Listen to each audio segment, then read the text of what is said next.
Alright everybody, welcome to the Bessemer and Lake Erie and HO scale. I'm Ray Brown, and I figure it's time for a little bit of a layout update.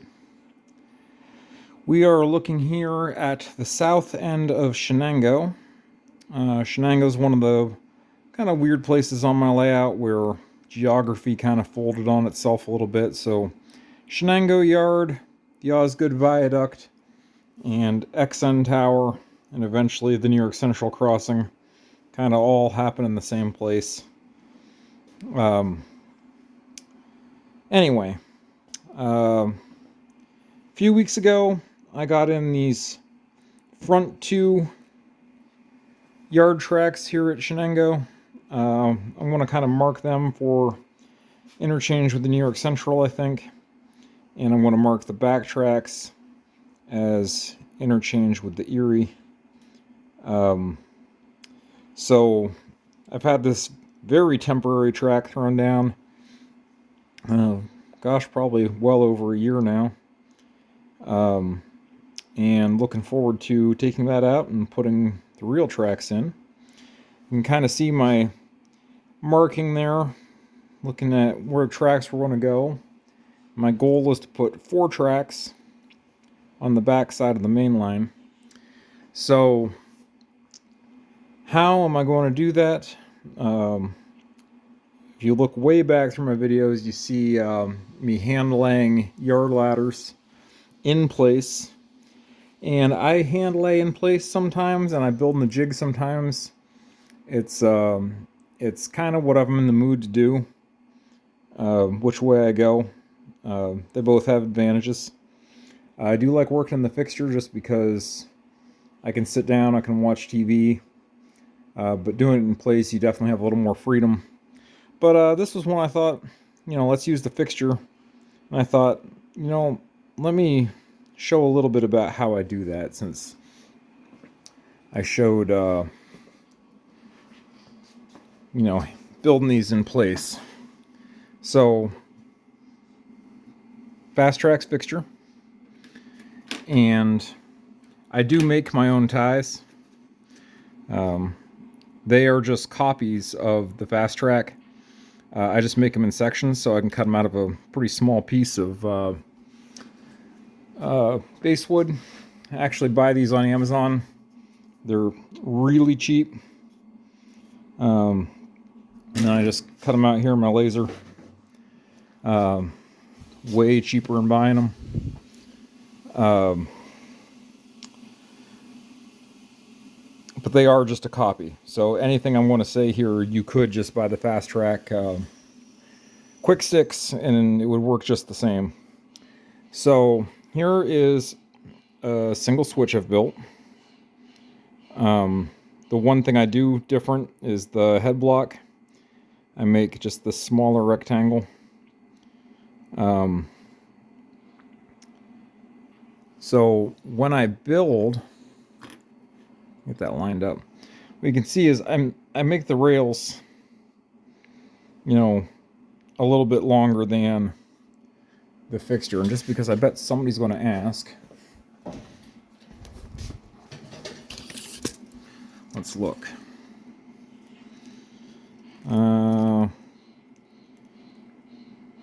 Maybe almost an inch, 7/8 of an inch out that side, and a little over 3 inches out the other side, or sorry, 2 inches. Reading backwards. But I'll show you how I do it. I've got a mark actually here on my masonite that I just cut to, and then when I put it in the template, I actually just say it's the width of a file jig out the back of the fixture. And here's why I do that. I do that for a couple reasons. One, I don't love the Fast Track design that there's only one PC board tie this side of the points. I think that leaves a lot of squirreliness for the rails out this way. So when I build, I just put a tie up against the end of the fixture and solder it in there. And then that gives me some nice sturdy parallel rails going into the points. And then on the other end, once I get the switch made, I take it out, I offer up the wood ties, and I just put a PC board beyond the last tie and just should rename this channel to watch a guy fumble with his hands. I just solder in place with a rail gauge, and I do that actually before I cut the gaps for the frog, just so you know all the rails are nice and well supported, and I never have any problems. So I do all that. So then the next question becomes, so how do you turn it into a ladder once you're that far? Well, it's actually really easy. So because these are number 6 switches, and I know I want a 2-inch spacing between tracks, the number 6 refers to 6 units of run for every divergence of length. Boy, did I say that weird. 1 unit of divergence for every 6 inches of run. So if I want 2 inches separation, then it's 12 inches of run. Okay, 12 inches between what? Well, I think it's actually really easy to measure to the point of the frog. So, and it doesn't have to be exact. There's actually, I found this to be actually really forgiving. So like I'll just sort of, you know, I'm on the 1 inch there on the point of the frog. Boy, it's hard to do one-handed. And then you can see I'm at 13 inches on this point of the frog. 13, 1. So then when I take this switch, I can just sort of lay it in there. I can lay them on top of each other, get my length roughly right, cut the rails on one. I'll cut the rails a little long on the other one, and I'll just sort of work it in until the length looks right.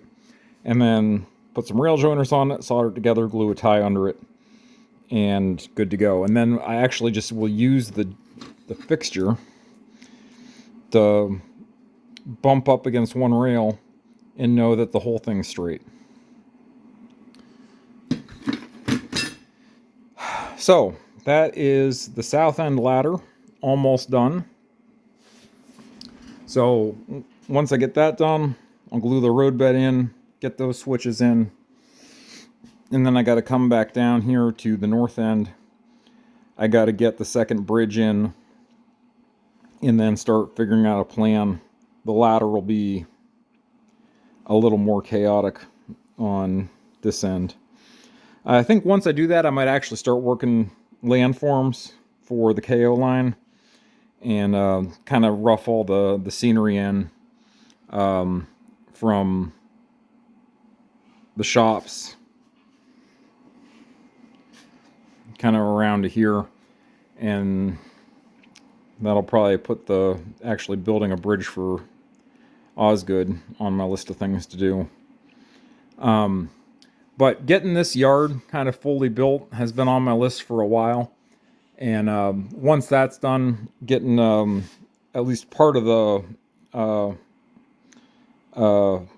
yard in at Butler, because I think once that's done, having a functional yard at Butler and a functional yard at Shenango and Wallace Junction built ops can start to get to be a little bit more interesting. Okay, so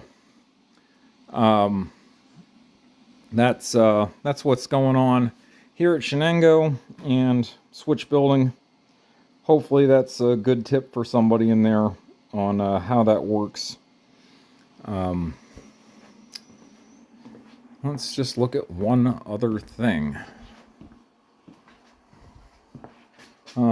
Actually, before we go over there, I will shout out this book, Ghost Rails, the Western Allegheny. This book is awesome. Highly recommend it if you can get your hands on a copy. I have been playing with weathering. These are the first ones of the brown cars I've done that I don't hate. So part of my whole thing, you know, I probably got close to 500 of these. Whatever I do, it has to be quick. And going from that to that was a few minutes a car. So I like it for that. I think I got a little more work to do to get it exactly how I like it, but kind of getting there. And then the Erie cars, I was just sort of doing the same thing, just playing around. Honestly, it was just sort of whatever paint I had left over in the brush. That's all airbrush. I am probably the last person that should be giving anybody advice on how to do that. But I think a lot of you guys saw all my videos on the 2104 builds. The 636 was in all those videos. I did get coal loads in it. I'm going to be taking this engine to RPM near Harrisburg here next week. But I guess the reveal here is the 633 is now also complete.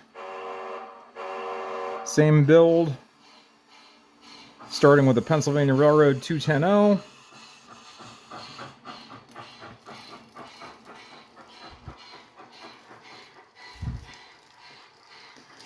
And 3D printed parts and TCS and the nickel plate products engine.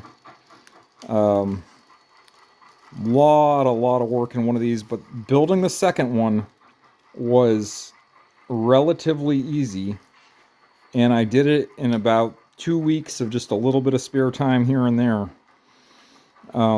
So at least conceptually, the idea of, you know, I put all the engineering hours in the first one did pay off. On the second build was much easier. Even though that was a Paragon 2 and that was a Paragon 4. Very little difference in what BLI changed.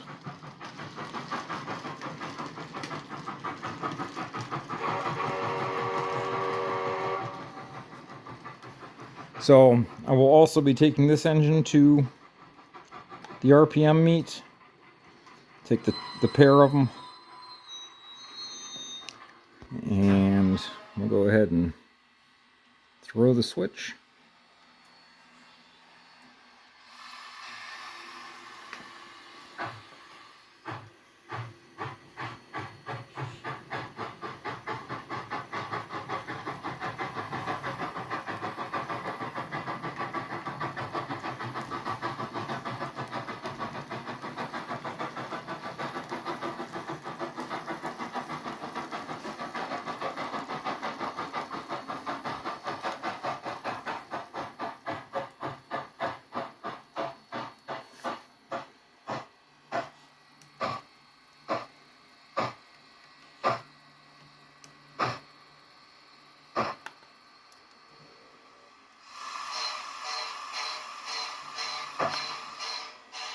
All right.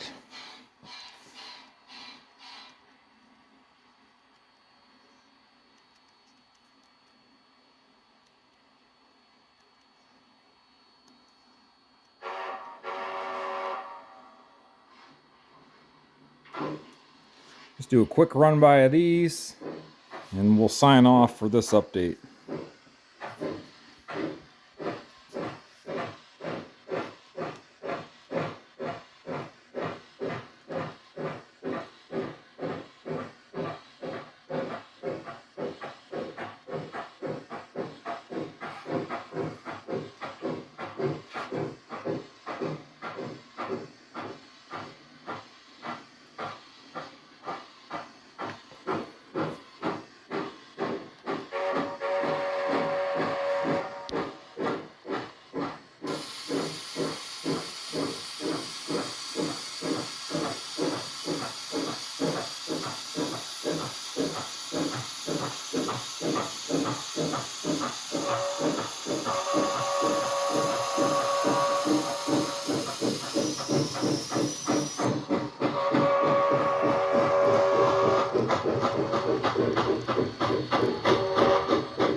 All right, everybody.